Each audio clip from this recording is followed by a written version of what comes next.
going on, you guys? This right here is the new Chirp by ESEE and BRK. I'll be doing a giveaway of this knife, and I'll put the details on how to enter the giveaway at the very end of the video. Also look in the description for if the giveaway is currently open or closed, depending on when you view this video.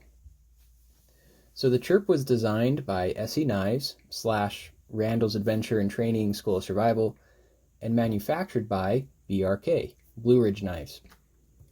They are kind of a wholesaler manufacturer of knives, but everyone knows ESEE. I'm normally a big fan of ESEE.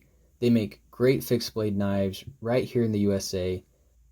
Their Rat 1 and Rat 2 design with the Ontario Knife Company is extremely popular to this day, and I'll put some links to their other knives in the description.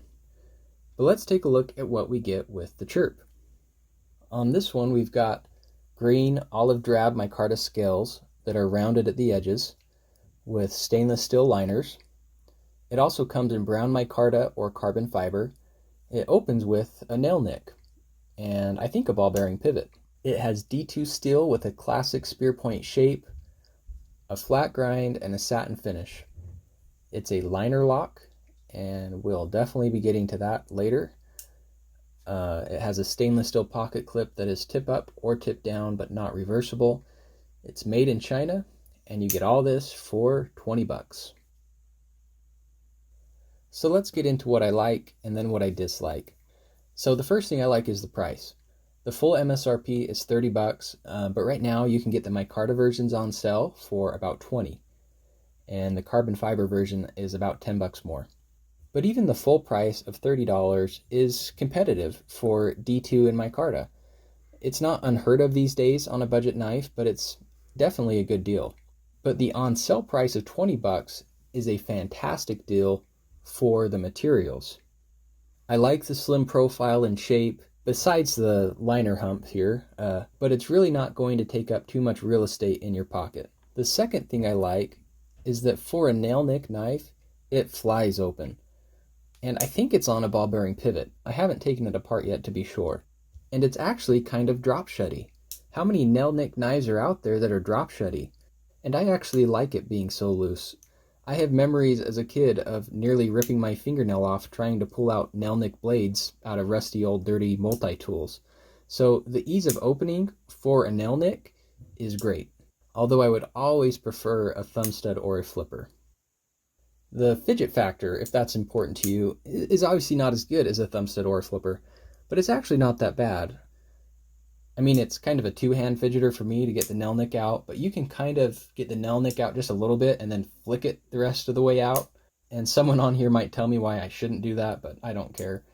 And really, it's pretty drop shutty, especially for such a light blade and a nail nick. You can actually fidget with it one-handed if you're stupid like me and want to risk slicing your palm open.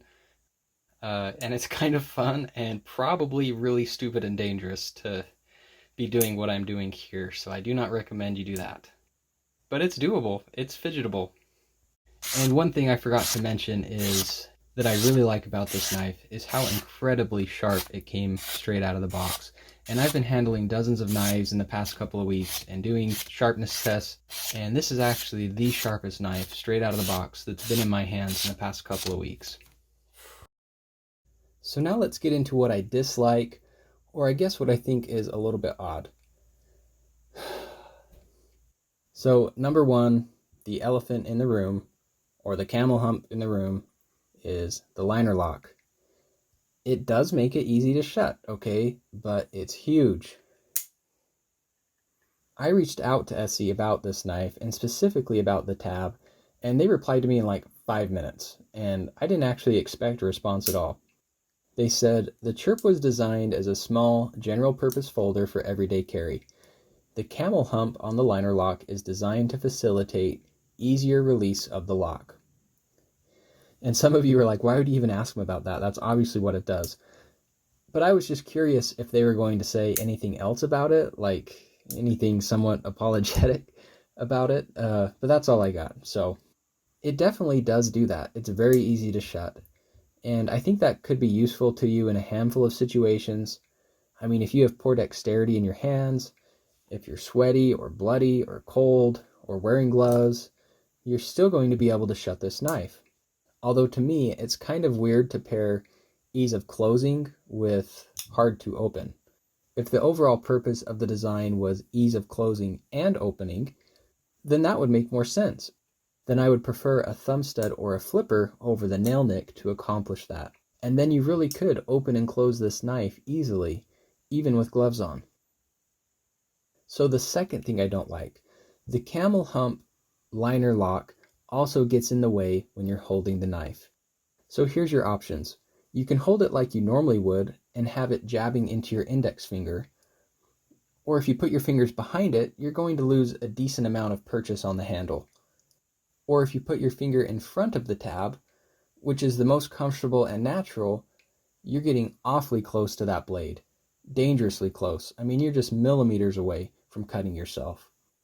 A little finger choil or flipper tab would have been nice to not have your index finger so close to the blade, or just do a normal liner lock without the camel hump so you can comfortably hold the handle.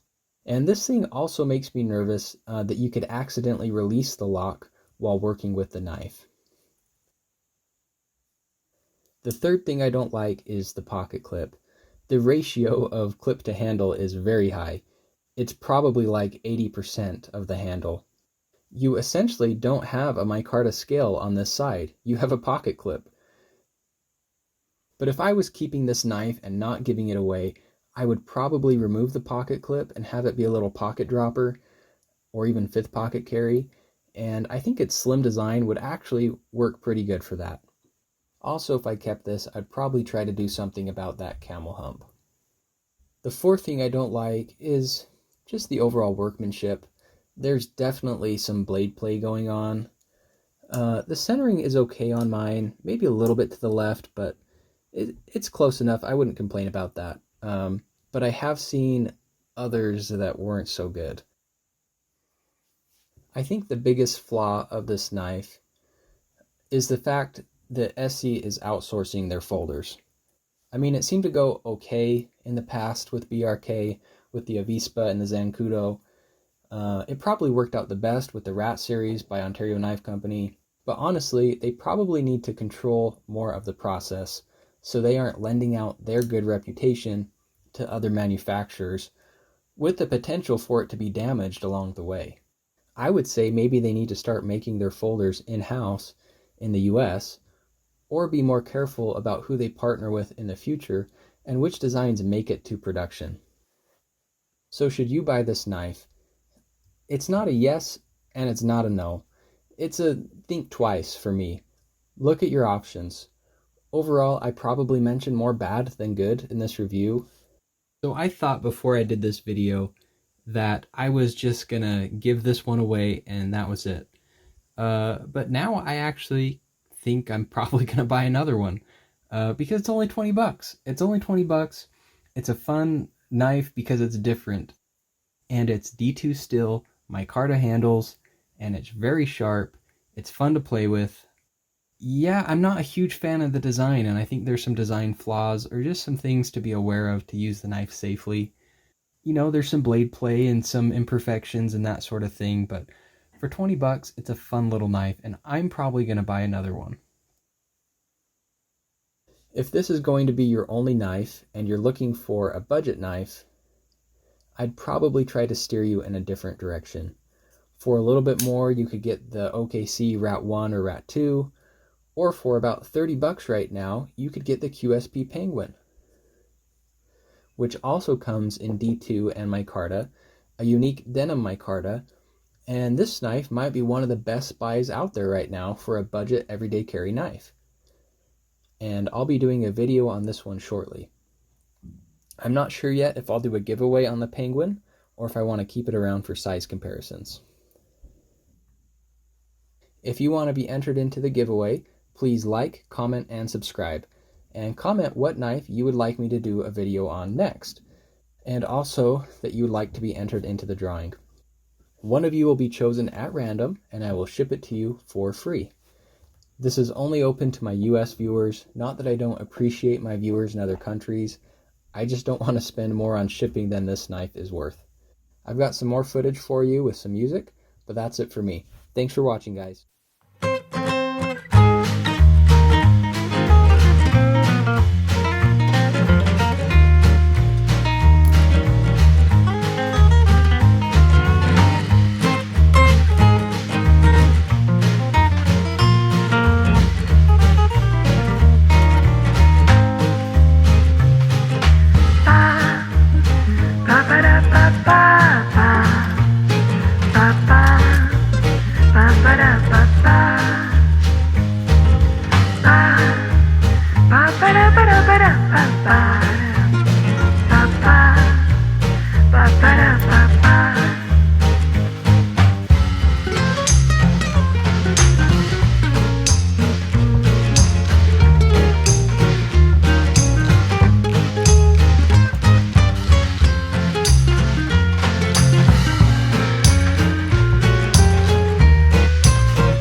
So, you put your hand on my hand right there and on the paper. Okay, we're going to cut. So hold the knife. It's very sharp, okay? And you're going to go like this. You're going to slice, okay? Mm-hmm. Ready? Mm-hmm.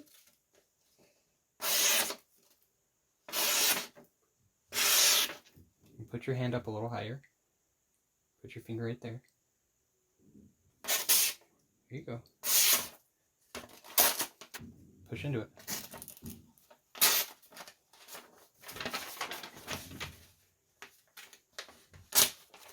Wow.